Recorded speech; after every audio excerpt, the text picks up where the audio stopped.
ఆంధ్రప్రదేశ్ ముఖ్యమంత్రి గారు కూడా విజ్ఞప్తి చేస్తున్నా, మీరు విఘ్నులు, మీరున్నప్పుడే మొదలుపెట్టారు కల్వకుర్తి. మీరు ముఖ్యమంత్రిగా ఉన్నప్పుడే ఈ జిల్లాల భీమా, నెట్టంపాడు, కోయిల్సాగర్ ప్రాజెక్టులు వచ్చినాయి.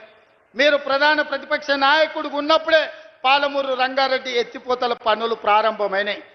మరి మీరు ముఖ్యమంత్రిగా 10 ఏళ్ళు, ప్రతిపక్ష నాయకుడిగా 10 ఏళ్ళు ఉన్నప్పుడు మొదలుపెట్టిన ప్రాజెక్టులను మీరు అడ్డుకోవడం ఏ మేరకు న్యాయం? చంద్రశేఖరరావు గారు కట్టకపోతే చంద్రబాబు నాయుడు గారు అడ్డుకుంటే న్యాయమా?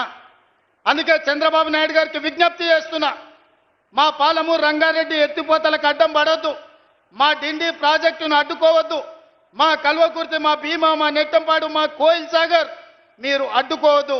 ఒకనాడు పాలమూరు జిల్లాను మీరు దత్తత తీసుకున్నా అని చెప్పారు. మీరు బాధ్యతగా ఉండండి, మమ్మల్ని బ్రతకనియండి, మా ప్రాజెక్టులు పూర్తి చేసుకోనివ్వండి. ఆనాడు ఉమ్మడి రాష్ట్రంలో శ్రీశైలం వెనకాల నుండి 4 టీఎంసీల నీళ్లు తీసుకెళ్లేది ఉంటే ఇవాళ 9.5 టీఎంసీలు నీళ్లు తీసుకెళ్లడానికి మీరు ప్రాజెక్టులు పెట్టుకున్నారు. అందుకే చంద్రబాబు నాయుడు గారికి విజ్ఞప్తి చేస్తున్నా, రాయలసీమ లిఫ్ట్ ఇరిగేషన్ 3 టీఎంసీలు రోజుకు తరలించే ప్రాజెక్టును మీరు రద్దు చేసి మీ ఉదారత్వం ప్రదర్శించండి.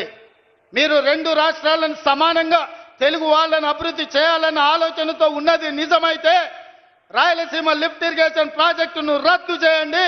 పాలమూరు రంగారెడ్డి ఎత్తిపోతల, డిండి ప్రాజెక్టు, కల్వకుర్తి ప్రాజెక్టు, భీమా ప్రాజెక్టు, నెట్టంపాడు ప్రాజెక్టు, కోయిల్ సాగర్ ప్రాజెక్టులను పూర్తి చేయడానికి మీరు ఉదారంగా ముందుకొచ్చి మాకు సహకరించండి. మా పాలమూరు బిడ్డలు కృతజ్ఞత ఉన్నవాళ్ళు, మీ మేలు మేము ఎప్పుడు మర్చిపోం. మీరు సహకరించకపోతే మేము చేసే విజ్ఞప్తులు చేస్తాం. మా విజ్ఞప్తులను మీరు వినకపోతే పోరాటం ఎట్లా చేయాలనో పాలమూరుకు తెలుసు. పాలమూరుకి పౌరుషం ఉంది, పోరాటం చేసి సాధించుకునే శక్తి ఉంది. దానికి నాయకత్వం వహించే బాధ్యత నేను తీసుకుంటా సోదరులారా. ఏది ఏమైనా అక్కడి సూర్యుడు ఇక్కడ మొలిసిన, చంద్రశేఖరరావు గారు ఏడ్చినా, దుఃఖపడ్డా, ఒకవేళ ఆయన పిల్లలు పెట్రోల్ పోసుకొని ఆత్మహత్య చేసుకున్నా పాలమూరుని అభివృద్ధి చేసే బాధ్యత నాది, ప్రాజెక్టులు పూర్తి చేసే బాధ్యత నాది.